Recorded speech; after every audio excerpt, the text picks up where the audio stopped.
اینجا استودیوی مرکزی رادیو آزادی است و شما برنامه خبری را تماشا دارید. من شعله گلخواجه در خدمت شما بینندگان عزیز هستم. موضوع برنامه امروز 25 اوگوست چنینند: حکومت تاجیکستان با اشاره به پاندمیای کووید 19 تصمیم گرفته است امسال از تجلیل باشکوه جشن استقلالیت خودداری نماید. صرف نظر از پیشرفت در روند مذاکرات با طالبان، اعضای این جنبش تا رفت به کابل نزدیک می شوند. او مناطق کاملا به دست طالبان است و نیروهای اردوی ملی فقط تا همین منطقه حضور دارند.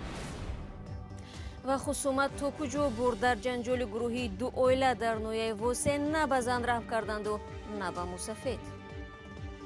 خیلی باز زد سه تمش وقتی مقبل قاتم دیگه نمیم چرشت گم دارش اوه ایسیا نبسوز رنش مم نمیتوخیم. امسال در تاجیکستان جشن استقلال خاکسارانه بدون سیر و گشت عمومی و نمایش‌های تئاتری شده تجلیل می‌گردد. چون این تصمیم را حکومت کشور به علت پاندمیای کووید 19 گرفته است. در حالی که جشن استقلال 9 سپتامبر فرا می‌رسد، مقامات تندرستی تاجیکستان از افزایش بیماران التهاب شش و کرونا ویروسی نو صحبت می‌کنند. یادآور می‌شوم در ماه مارس سال جاری کشورهای همسایه به خاطر خروج بیماری کووید 19 مرزهای خود را بسته جشن‌ها را منع کردند، اما در تاجیکستان نوروز با شرکت عامه مردم تجلیل کرده شد. حالا طبیبان از احتمال موج دوم همهگیری کووید 19 هشدار می‌دهند. همکارم میرزانبی خالقزاد همین موضوع را پیگیری داشت و از او میپرسم که این شب و روز تا کدام اندازه وضع نگران کننده است. بله شهلا، پس از اعتراف تاجیکستان در آخر ماه اپریل سال روان از وجود کووید 19 در کشور، تجلیل روز وحدت در ناحیه مسجد که روز 27 ایون در نظر بود برگزار نشد. اکنون قرار است جشن استقلال نیز در نواحی تاجیکستان با معرکه‌های فشرده صورت گیرد، زیرا مرکزهای بهداشتی و بهداری کشور از افزایش پاندمی کرونا ویروس در نواحی کشور تاکید می‌کنند و میگویند سبب اصلی آن به احتیاطی و بی‌پروایی ساکنان میباشد. خب میتونید روشن‌تر بگویید تا کجا و بیشتر در کدام منطقه تاجیکستان اوج بیماری بیشتر به نظر میرسد؟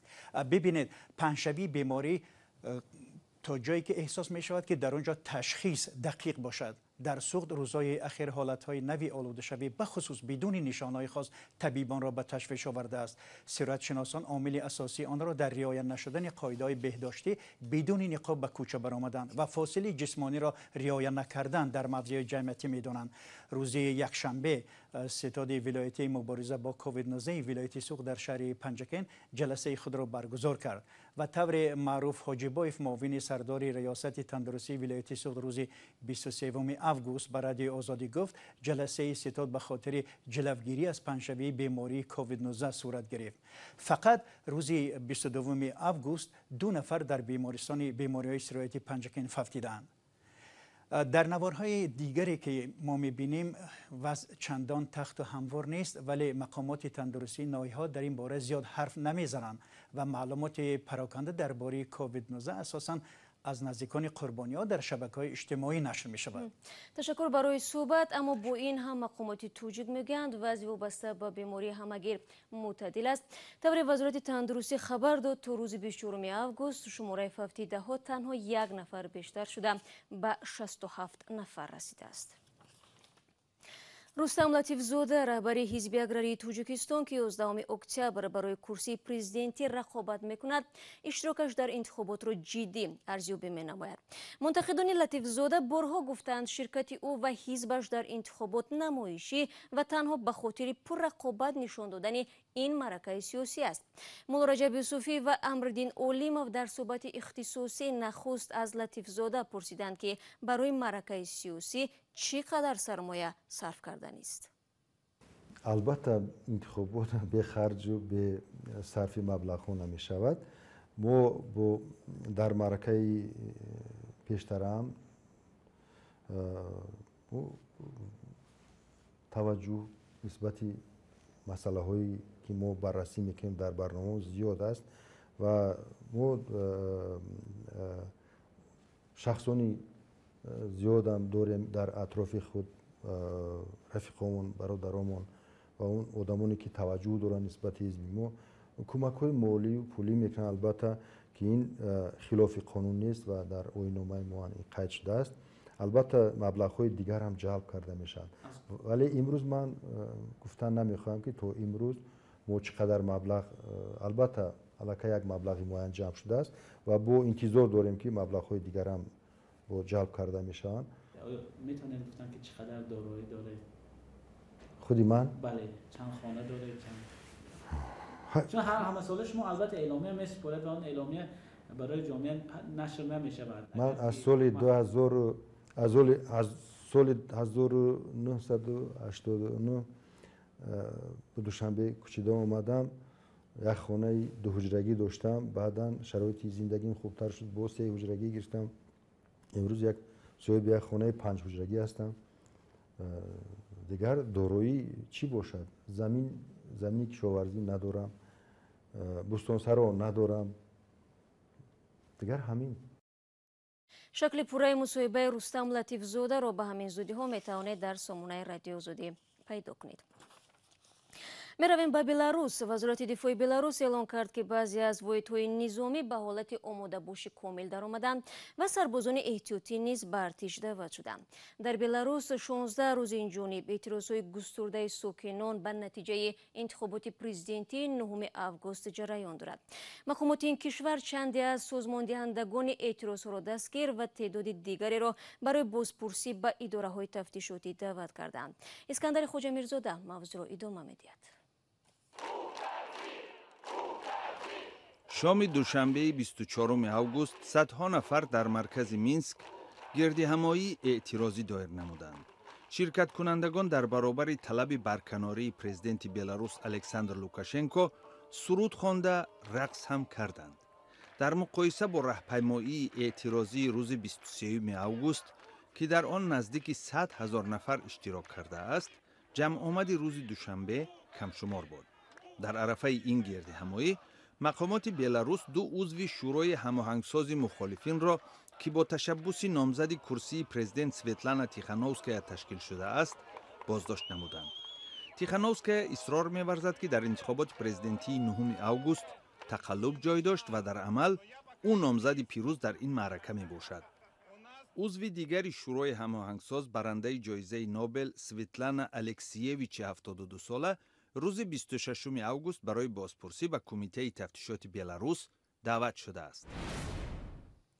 چند روز پیش حکومت افغانستان اطلاع داد که ناحیه شکردره ولایت کابل که همگی در چند کیلومتری پایتخت افغانستان جایگیر می باشد از طالبان پاککاری شده است. خبرنگاری رادیو افغانستانی آزاد نصرت پارسا سری داشت به این ناحیه و ببینیم در آنجا چی دید و چی شنید. شمار دقیق کوچ کننده ها از بخش های ناآرام ولسوالی شکردره مشخص نیست، اما از بیم ناامنی های اخیر و حضور طالبان در ولسوالی شکردره در شمال شهر کابل، برخی از ساکنان مناطق دوردست این ولسوالی مجبور به ترک خانه های خود شدند. دورتر از بازار ولسوالی شکردره می رویم، بدون اینکه کسی امنیت ما را بگیرد بند شاه و عروس را هم عبور می کنیم. کم و زیاد 2 کیلومتر دورتر از بند شاه و عروس پیشتر می رویم. دیگر اجازه پیش رفتن را نداریم. آخرین قرارگاه نیروهای دولتی در مسیر راه اینجا در باغ مربوط به ولی کابل است. از میان نیروهای ارتش در اینجا کسی با ما مصاحبه نمی کند، اما منابع برای ما گفتند که آن سوتر در داخل دره طالبان حضور دارند. مشکل کلان دیگه که طالب در شکردره پیدا کرده، حکومت یا نهادهای مدنی حتی احزاب سیاسی متاسفانه در 20 سال آخر هیچ گونه فعالیت فرهنگی آگاهی دهی در مقابل افراطیت در اینجا نداشته یا اگر داشته هم خیلی کم بوده. کمی به بالاتر به تپه‌ای در نزدیک باغ مربوط به ولی کابل می رویم. اطراف این باغ توسط چندین پوسته ارتش محافظت می شود. اینجا آخرین پوسته اردوی ملی در فراز یکی از تپه ها در ولسوالی شکردره است که از اینجا از این پوسته به اون طرف که به نام بازار دره یاد میشه یا بازار دره شکردره یاد میشه، اون مناطق کاملا به دست طالبان است و نیروهای اردوی ملی فقط تا همین منطقه حضور دارند. حدوداً 2 ماه پیش وضعیت امنیتی شکردره، گلدره و ولسوالی های همجوار کابل در شمال کابل امنیت خوب داشت و حتی ای که شماری از کوهنوردان حدود 2 ماه پیش به آخرای شکردره به حوض خاص رفته بودند بدون کدام چالش امنیتی، اما از حدود 2 ماه به این سو وضعیت رفته رفته خراب شد که بالاخره وزارت دفاع عملیات را راهاندازی کرد و ادعا کرد که شکردره از وجود طالبان پاکسازی شده. اما مردم محل میگن و آنچه را که ما رفتیم با قسمت‌های نزدیک آخر شکردره یا نزدیک دره شکردره دیده میشه که هنوز هم حضور طالبان در برخی نقاط ولسوالی محسوس است. نصرت پارسا، رادیو آزادی، شکردره کابل. گزارش همکارمون از رادیو افغانستانی آزاد بود. در ادامه برنامه عاید جنجال گروهی 2 عائله در نویای وسه برای شما نقل میکنیم. در نویای وسه مقامات انتظامی به تحقیق جنجال 2 خانواده پرداخته از خصومت عضوی این عائله ها هفته گذشته به زن و زنی گروهی پیچیده و بعضی از آنها را تا به بیمارستان برده است. ضمن صحبت با محمود جان رحمتزاده، نمایندگان این 2 خانواده همدیگر را در سر زدن مناقشه ابدار میکنند که احتمالاً به باز شدن پرونده سبب خواهد شد. 3 عضو خانواده سولیوف ها ساکنی ناحیه وسه 10 روز باز در بیمارستان ولایتی شهر کلو بعد یک مناقشه بستریاند. به نقل سلیمان سولیوف شب 16 اوگوست با یک زنگ تلفنی برادرش به ورزشگاه رفته خواسته از مناقشه گروهی جوانان را خلاص کند. او و پدر و مادرش را گویا در همانجا خانواده فیضوف ها لطوکوب کرده اند. همه کسا ما را زدند. در همین حالت پدر و مادرم به همجای حادثه را اومدن. کسی بختیار مادرم گفت چی گپه، برای چی بچه ما را میزنی؟ گفت که فلان بیمدانت کنم. یه همش زد مادر ما، در مبین رد بهش شید غلطید. خانواده فیضوف ها در صحبت به رادیو آزادی گفتند که سرکرده جنگ خانواده‌ای سولیوف ها است، اما فیضوف ها نخواستند در نزد دوربین صحبت کنند. نزدیکان خانواده فیضوف ها گفتند که برعکس پسران سعید شریف آنها را لطوکوب کرده اند. دیگه ما هیچ نفهمیدیم. ما را زده بودن، درون لاتوک دادم. ما هوشم رفت، اینا پیشونیم کافیدگی در بالنسا خواب بودم. تو را تحت نظارت دخترم. ایش ما نمیدونیم او چی گفتن. اومدن ما را زدن، ما نمیدونیم. اومدیم پیش رام او ما را زدن. اونجا تخمینا 100 نفر بودن، دیگه نمیفهمیم کی را زیسته. با گفته شاهدان مناقشه از آن سر زده است که پسر سولیوف را در بازی فوتبال راه نداده اند و میان جوانان جنجال لفظی سر زده است. گویا هر دو طرف نزدیکانشان را به ورزشگاه دعوت کردند که به مناقشه گروهی سبب شده است. مسئولان بیمارستان کلاب گفتند که این خانواده با علامت‌های ضرب در اینجا بستری شدند، ولی نتیجه تشخیص طبی و سودی را انتظارند. های بیماری دیگریش که در شعبه بستریش کردگی سولیوف صابیر ایشان همون شبانه ساعت 22 و 20 یک جای اهل خانواده‌شون قطعی مراجعت کرده بود با شکایت‌های درد درمانده، خونروی از بینی، کچوی دیواره بینی.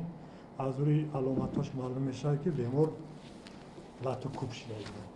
با گفته طبیبان شب مناقشه جانب دیگر هم با شکایت‌های ضرب به بیمارخانه آمده اند، اما با سبب سبک بودن جراحت‌ها بعد تشخیص رخصت شده اند. این سکزگاه مراجعت کرده بود. تواشن خیلی جراحت‌های خراشیده، لطخوری استخوان‌های کیس، بند دست، جراحت خونروی از پیشونه، بیماری که از گروه دیگر مراجعت کردند. سعید شریف سولیوف میگوید ماه پیش هم این خانواده پسرانش را لطوکوب کرده است، ولی آن دفعه به جای شکایت نکرده اند. حالا سولیوف به مقامات انتظامی نسبت خانواده فیضوف شکایت برده اند. من گفتم خیلی بچه ها مزدی چی بزن من میزنی کم پیشه خیلی ما باز زد 3 تماش میرفتم قبل غلط کنم دیگه نمیم چند شتا دیگه هم دارش آوه ایسیار نفسوشن هیچ مم نمیتوفم. در شعبه کارهای داخلی ناحیه وسه گفتند که نسبت جنگ شب 16 اوگوست تحقیق ادامه دارد. بعد انجام تحقیق پرونده باز می‌کرده اند. دوستان عزیز، فرصت برنامه ما اینجا به پایان میرسد. اخباری از این بیشتر و چون همیشه شما میتوانید در سامانه رادیو آزادی زیر نشانی www.azadi.org بخوانید و البته در صفحه آزادی ویدیو در یوتیوب نوارهای روز را ببینید. یادتان نرود فردا صبح بر وقت هم شما را در نوید بامدادی با خبرهای نو و تازه منتظرم. تا آن دم خود را احتیاط کنید.